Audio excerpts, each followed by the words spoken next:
मेरे प्यारे दोस्तों, नमस्कार। दोस्तों, आज हमारे जीवन में या हमारी प्रकृति में सब कुछ अप्रत्याशित रूप से बदल रहा है। अगर आप ध्यान दें तो पहले बेमौसम बरसात हुई, फिर एकदम से गर्मी, उमस भरी गर्मी, और एकदम से लू का दौर चलने लगा। ये सब कुछ अप्रत्याशित सा हो रहा है।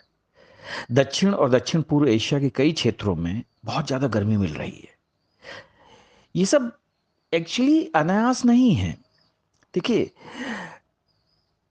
विश्व मौसम संगठन या वर्ल्ड मेट्रोलॉजिकल जो संगठन है, उसने ये कहा था कि जिस तरीके से अभी अपने देश में उमस भरी गर्मी आई, ये सब कुछ जलवायु परिवर्तन का ही परिणाम है। जलवायु परिवर्तन के बड़े भयावह परिणाम हमें देखने को मिल रहे हैं।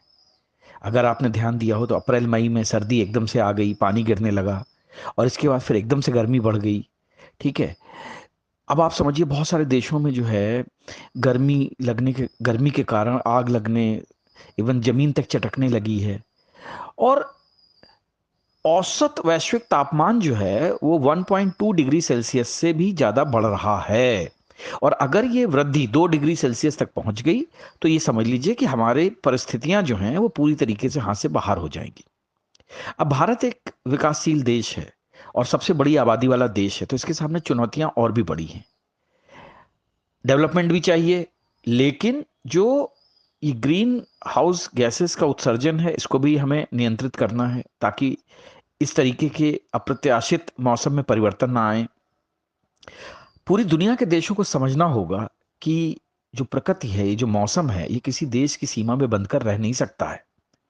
ये पूरी पृथ्वी और मानवता के समक्ष एक संकट बन चुका है। आपको पता होना चाहिए कि जब हम ग्रीन हाउस गैस की बात करते हैं तो सबसे पहले हमारे दिमाग में कार्बन डाइऑक्साइड का नाम आता है। हम सबसे ज्यादा इसी के उत्सर्जन पर नकेल कसने की बातें करते हैं, लेकिन ऐसा नहीं है।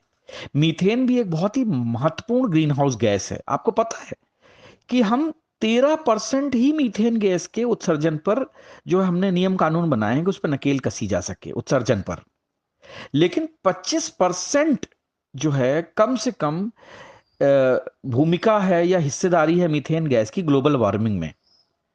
और हमें मीथेन उत्सर्जन में कम से कम 40 से 45% की कमी लानी पड़ेगी अगर हमें जो है इस अप्रत्याशित मौसम के परिवर्तन को कंट्रोल करना है।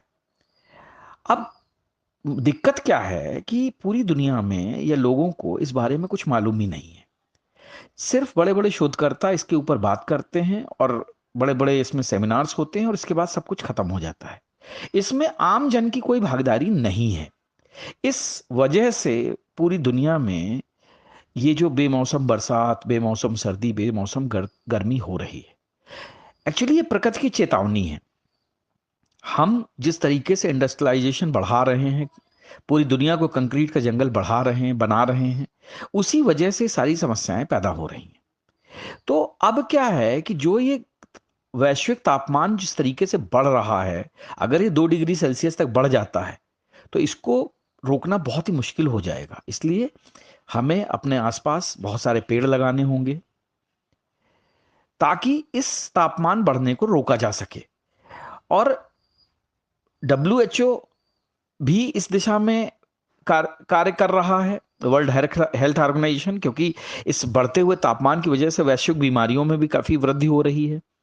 और जो वैश्विक जो WMO है, वो भी इस तरीके की रिपोर्टें निकाल रहा है कि जिससे जन भागीदारी बने और लोगों को इस मौसम के दुष्परिणाम की जो भयावहता के बारे में पता चले, ताकि वो ग्रीन हाउस गैसों के उत्सर्जन पर रोक लगाएं और खुद उसमें भागीदार बने।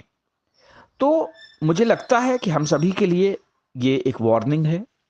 ठीक है।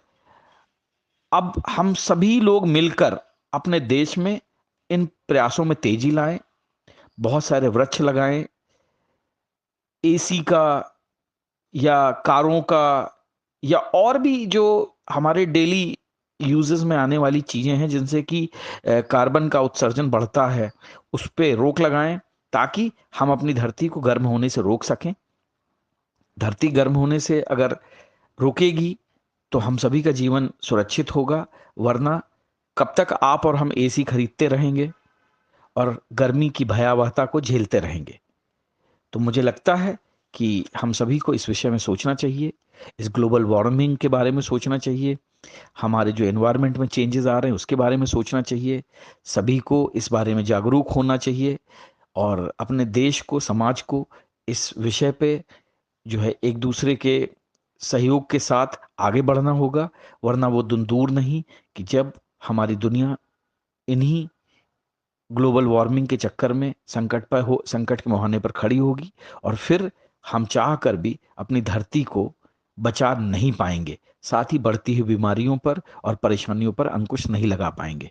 तो दोस्तों, इस ग्लोबल वार्मिंग के संकट के बारे में आप सभी लोग सोचें, अपने अपने क्षेत्रों में प्रयास करें।